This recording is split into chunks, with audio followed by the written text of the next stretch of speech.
Kalau kita bersabar membuka buku-buku sejarah, kita akan segera menginsyafi bahwa salah satu misi kenabian adalah menghapus kesukuan, juga budaya Arab jahiliyah yang cenderung tribalistik dan etnosentris.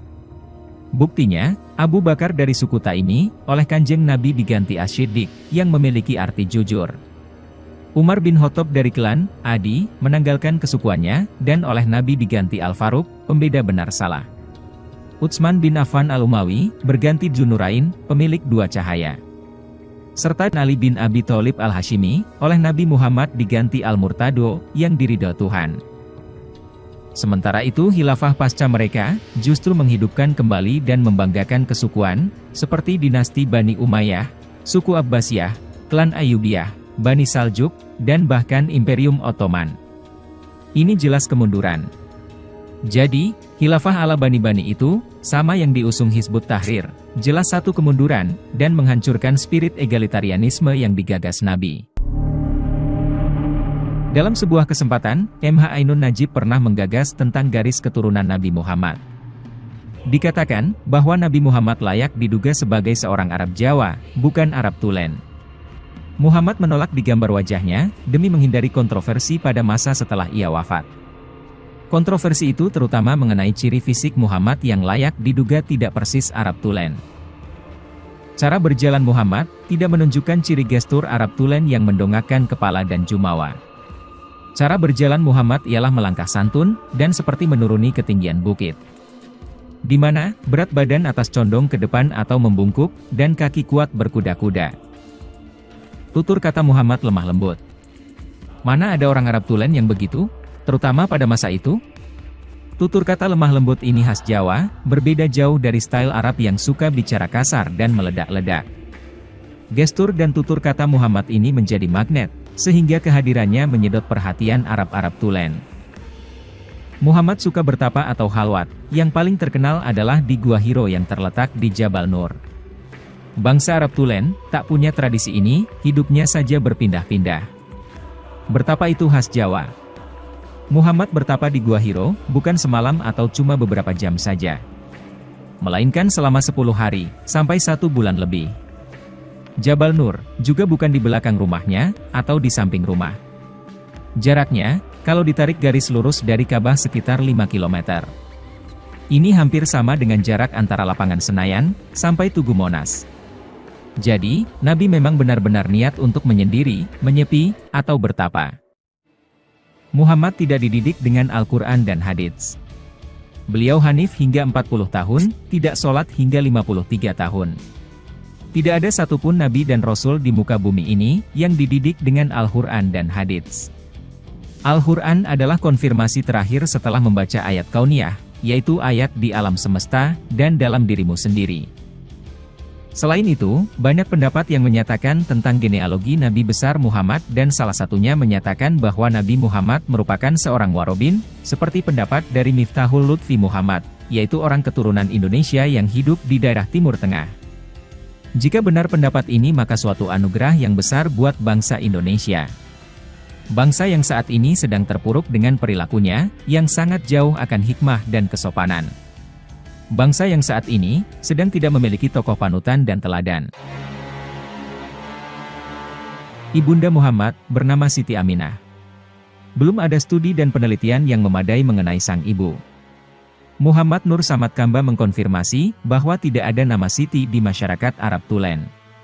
Siti bukan bahasa Arab. Muhammad berasal dari garis silsilah Ibrahim dari Siti Hajar. Hajar juga bukan bahasa Arab. Siti Hajar, layak diduga bukan Arab Tulen, melainkan imigran. Kalau bukan dari Klaten, ya dari Solo. Siti Hajar, didatangkan untuk diperistri dan penghibur atas hati Ibrahim yang gundah. Siti dan Hajar, adalah bahasa Jawa. Siti artinya tanah atau bumi. Hajar artinya ajar atau mengajar. Leluhur beliau adalah Nabi Ismail bin Ibrahim, berasal dari distrik Orkelda atau Urkaldan, negeri Babilonia, yang sekarang Irak, sebelum akhirnya keluarga ini hijrah ke Bakkah atau Mekah, dan Nabi Ibrahim sendiri kembali ke Palestina. Nama Ismail, sebenarnya Arabisasi dari bahasa Ibrani, Yishma, artinya mendengar, dan El atau Elohim, maknanya Tuhan. Jadi Ismail atau Ismail, artinya orang yang senantiasa mendengarkan Tuhan, dan Tuhan juga mendengarnya. Jika demikian, Nabi Muhammad bukan Arab asli, beliau mustaribah alias Arab pendatang. Maka kepribadian beliau sangat berbeda dengan Arab asli, atau suku Badui, di mana dalam surat Taubah disebutkan, kalau orang-orang Arab Badui itu lebih kuat kekafiran dan kemunafikannya, dan sangat wajar tidak mengetahui hukum-hukum yang diturunkan kepada Rasulnya. Namun demikian, beliau mengingatkan kita bahwa tidak ada bedanya Arab dengan yang lain, karena beliau memang diutus untuk semua bangsa, seluruh dunia. Ibunda Siti Hajar sebelum dinikahi oleh Nabi Ibrahim, adalah budak yang utama dari Fir'aun Khufu, Raja Mesir kuno yang mengangkat dirinya sebagai Tuhan dan mengaku sebagai keturunan Ra dan Osiris dewa matahari dan bulan bagi bangsa Mesir kuno. Pada waktu pemerintahannya, guna mendukung jalannya pemerintahan serta pembangunan bangunan monumental, maka Fir'aun Khufu memerlukan para penambang emas yang saat itu hanya manusia-manusia dari Swarnadwipa, atau Pulau Emas, atau yang sekarang lebih dikenal dengan Pulau Sumatera, yang memiliki kemampuan dalam menggali dan menambang emas. Fir'aun Khufu sudah mengetahui sepak terjang para penambang tersebut, ketika mereka menggali dan menambang emas di bagian tengah dan selatan benua Afrika. Guna menunjang keinginan tersebut maka Fir'aun Khufu mengundang para penambang-penambang emas tersebut, di bawah pimpinan kakek dari ayahanda Ibunda Siti Hajar. Beliau merupakan kepala ekspatriat dari Swarnadwipa, yang didatangkan oleh Fir'aun Khufu. Seiring dengan banyaknya tambang emas baru yang ditemukan, maka banyak pula bertambah para imigran dari daratan Swarnadwipa, yang menjadi penambang emas di negeri Mesir, dan sudah diakui menjadi kelompok masyarakat tertentu di negeri Mesir. Semakin absolutnya kekuasaan Fir'aun Khufu, maka semakin pula dia berbuat semena-mena. Termasuk salah satunya adalah, dia banyak meniduri para perawan dari rakyatnya. Tidak terkecuali dia tertarik oleh kecantikan Siti Hajar, meskipun beliau merupakan putri ekspatriat penambang emas yang terkemuka.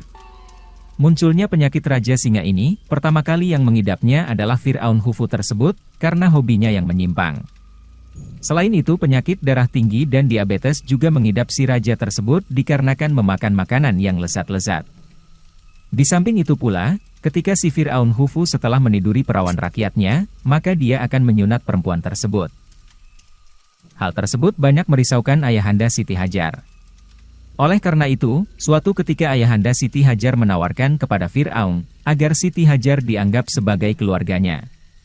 Ini dilakukan, agar Siti Hajar tidak ditiduri oleh Fir'aun Khufu, dengan catatan, ayahanda Siti Hajar menyetorkan emas lebih banyak dan banyak menemukan tambang emas lagi. Pada saat itu, para permaisuri Fir'aun banyak yang menolak status Ibunda Siti Hajar yang merupakan keturunan luar bangsa Mesir. Dan pada akhirnya, agar membedakan status Ibunda Siti Hajar dengan para permaisuri asli Mesir, maka telinga Ibunda Siti Hajar ditindik, atau diberikan anting-anting. Maka anting-anting ini merupakan bentuk aksesoris Ibunda Hajar yang pertama di dunia, di samping beliau pula yang mengenalkan sabuk untuk mengikat pinggang.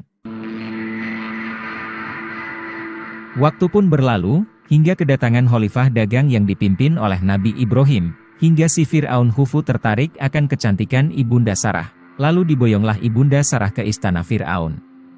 Dan ketika Sarah akan ditiduri, Fir'aun Khufu tidak sanggup menggerakkan badannya. Karena takut akan ketinggian ilmu Ibunda Sarah, maka si Fir'aun pun melepaskan Ibunda Sarah, dan memberikan salah satu anggota keluarganya sebagai pembantu Ibunda Sarah, yaitu Ibunda Hajar. Dan Ibunda Hajar pun ikut rombongan dari Nabi Ibrahim yang kelak dinikahinya, dan kemudian ditempatkan di Makkah, serta mempunyai anak yang bernama Ismail, dan mempunyai keturunan sebagai Nabi penutup yaitu Nabi Muhammad. Kalau misalkan memang diperlukan penelitian lebih lanjut, maka Nabi Muhammad pun meninggalkan fisiknya, yaitu berupa rambut yang disimpan di museum di Turki. Dari rambut itu, maka akan banyak diketahui tentang gen, DNA, dan golongan darah, yang nantinya dapat mengerucut pada genealogi Nabi Muhammad. Dari situ, nantinya kita tidak usah kaget, kalau Nabi Muhammad benar-benar keturunan dari orang Nusantara, yang sekarang Indonesia.